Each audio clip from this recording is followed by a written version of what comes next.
So hello everyone, welcome back to this channel. तो दोस्तों, cricket में आपने रिवर्स स्विंग का टर्म काफ़ी सुना होगा। आखिरकार ये रिवर्स स्विंग होता क्या है, आइए जानते हैं इस वीडियो में कि रिवर्स स्विंग होता क्या है। अगर आप इस चैनल पर नए हैं तो चैनल को सब्सक्राइब जरूर कर दें। दिल्ली कैपिटल्स में अभी तक शुरू होने जा रहा है भारत का 10 के दौरा। तो दोस्तों, रिवर्स स्विंग को समझने के लिए सबसे पहले हमें यह समझना होगा कि आखिरकार स्विंग क्या होता है और कन्वेंशनल स्विंग या फिर नॉर्मल स्विंग होता क्या है। तभी हम समझ पाएंगे कि रिवर्स स्विंग होता क्या है। ये मेरे हाथों में एक क्रिकेट बॉल है या फिर लेदर बॉल है, इसी से टेस्ट मैचेस खेले जाते हैं।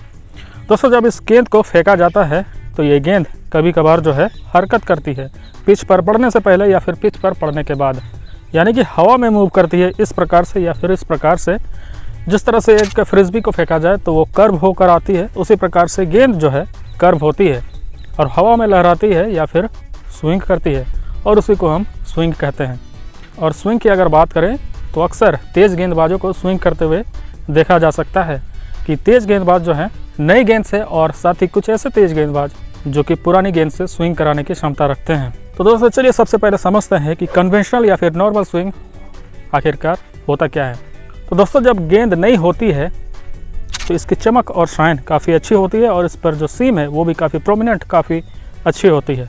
और जब इस गेंद को फेंका जाता है, अक्सर मोहम्मद शमी जैसे गेंदबाज या फिर ग्लेन मैकग्रा जैसे गेंदबाज का नाम सुना होगा, वह गेंद को इस प्रकार से ग्रिप करते हैं, सीम को अक्सर सीधी रखकर ग्रिप करते हैं और फेंकते हैं। इससे होता क्या है कि जो एयर फ्लो है दोनों साइड की ओर इस सीम के समान रहता है, और दोनों साइड का एयर फ्लो सेम रहने के कारण ये जो गेंद है पिच पर पड़ने के बाद भी सीधी चले जाती है। अब अगर कुछ तेज़ गेंदबाजों की बात करें, जैसे कि वर्नन फिलेंडर या फिर भारत के भुवनेश्वर कुमार जैसे गेंदबाज की, प्रवीण कुमार जैसे गेंदबाज की बात करें, तो वह अक्सर नई गेंद से काफ़ी स्विंग कराते थे। तो किस प्रकार से उनकी गेंद स्विंग होती थी, चलिए समझते हैं। जब इस नई गेंद को इस प्रकार से सीम को रखा जाए एक राइट हैंडेड बैट्समैन के लिए, उसके स्लिप की ओर या फिर थर्ड मैन की दिशा में, या फिर इस गेंद को उसके फाइन लेग की दिशा में इस प्रकार से रखा जाए, तो गेंद जिस ओर सीम रहती है उस ओर मूव करने लगती है हवा में। उसी को नॉर्मल स्विंग कहते हैं। और नॉर्मल स्विंग या फिर कन्वेंशनल स्विंग आखिरकार क्यों होता है, चलिए समझते हैं। दोस्तों, जब इस सीम को एक ओर रखा जाता है तो होता क्या है, जो एयर फ्लो है वो दोनों ही सतह पर, दोनों ही सरफेस पर, जो बॉल के दोनों ओर का सरफेस है, सीम के दोनों ओर का सरफेस है, उस पर अलग अलग होता है। जो हवा का दबाव रहता है वो अलग अलग होता है। इस ओर के एयर फ्लो को हम लेमिनर एयर फ्लो कहते हैं, और दूसरी ओर जिस ओर सीम झुका रहता है उस ओर जो हवा का दबाव है उसे टर्बुलेंट एयर फ्लो कहा जाता है। और इससे होता क्या है कि जो गेंद है टर्बुलेंट एयर फ्लो की ओर स्विंग कर जाती है और गेंद उस ओर मूव करती है। अगर दाएं हाथ के बैट्समैन के लिए बाहर निकालना हो गेंद को, यानी कि आउट स्विंगर फेंकना हो, तो इस प्रकार से सीम को रखा जाता है कि सीम जो है उसके स्लिप्स की ओर या फिर थर्ड मैन की दिशा में फेस कर रही हो। और अगर गेंद को इन स्विंग कराना होता है या फिर राइट हैंडेड बैट्समैन के लिए अंदर लाना होता है, तो उसके लेग साइड की ओर यानी कि फाइन लेग की दिशा में इस ओर सीम को रखा जाता है। और गेंद को अक्सर 125 किलोमीटर प्रति घंटे की रफ्तार से लेकर के 140 किलोमीटर प्रति घंटे की रफ्तार में फेंका जाता है, तब नॉर्मल स्विंग होती है ये गेंद। और दोस्तों, फास्ट बॉलर्स इस प्रकार से आर्म बैंड पहनते हैं या फिर स्वेट बैंड्स पहनते हैं ताकि उनके शरीर का जो पसीना है वो गेंद पर ना पड़े और इस गेंद को मेंटेन किया जा सके, ताकि लंबे देर तक इस गेंद को स्विंग कराया जा सके। और अक्सर स्विंग गेंद को खेलना बैट्समैन के लिए काफ़ी डिफ़िकल्ट होता है, इसीलिए जितनी स्विंग होगी ये गेंद उतना डिफ़िकल्ट होगा बैट्समैन के लिए गेंद को खेलना। उम्मीद है दोस्तों कि आपको समझ में आ गया होगा कि नॉर्मल या फिर कन्वेंशनल स्विंग होता क्या है। चलिए अब समझते हैं कि रिवर्स स्विंग क्या होता है। दोस्तों, अगर रिवर्स स्विंग की बात करें तो रिवर्स स्विंग में होता क्या है, जो काफ़ी तेज़ गति से गेंदबाज करने वाले गेंदबाज होते हैं, जैसे कि मोहम्मद शमी को हमने देखा है 140 से ऊपर की गेंदबाजी करते हैं। वहीं अगर मिचेल स्टार्क की बात करें तो उनकी गेंदबाजी की रफ्तार भी 145 से अधिक होती है। तो गेंद जब पुरानी हो जाती है तो स्विंग करना अक्सर बंद कर देती है, और जब गेंद काफ़ी पुरानी हो जाती है, यानी कि लगभग 30 ओवरों के बाद, जो गेंद की स्थिति होती है काफ़ी रफ हो जाती है दोनों साइड, और इसका जो सीम है वो भी बिगड़ने लगता है। अब गेंद रिवर्स स्विंग के लिए तैयार हो जाता है। अब क्या होता है कि गेंदबाज अपनी सलाइवा का यूज़ करते हैं या फिर अपने पसीने का यूज़ करते हैं और एक साइड शाइन करने लग जाते हैं।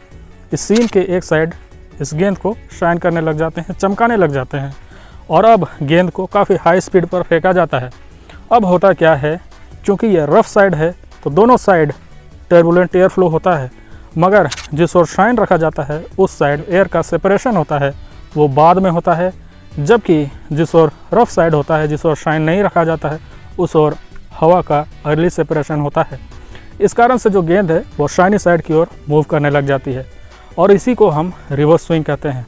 और दोस्तों रिवर्स स्विंग की बात करें तो रिवर्स स्विंग अक्सर 140 से ऊपर की गति के गेंदबाज ही हासिल कर पाते हैं, क्योंकि अगर हम इसे कम स्पीड पर फेंकें तो ये नॉर्मल स्विंग की तरह बिहेव करती है और अगर गेंद खराब हो जाती है तो स्विंग करना बंद कर देती है।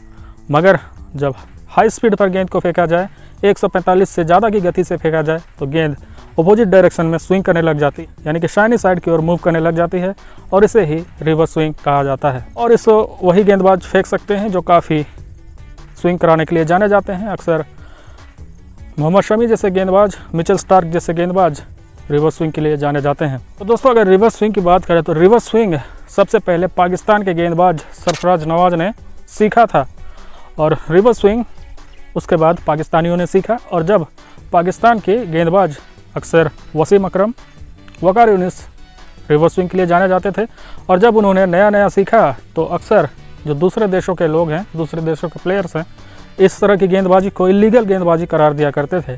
मगर इस आर्ट को जब धीरे धीरे जब सारे खिलाड़ियों ने सीखा, जब सारे टीमों ने जाना और जब काफ़ी देशों ने सीखा तो इसे रिवर्स स्विंग का नाम दिया गया और इस प्रकार की आर्ट को आज भी गेंदबाज आजमाते हैं और विकेट हासिल करने में रिवर्स स्विंग का इस्तेमाल करते हैं।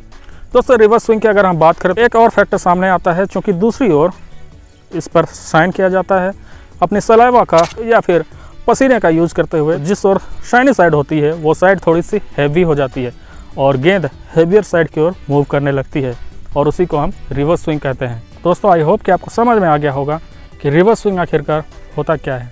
वीडियो पसंद आया वीडियो को लाइक करें, नए हैं चैनल पर चैनल को सब्सक्राइब जरूर कर दें।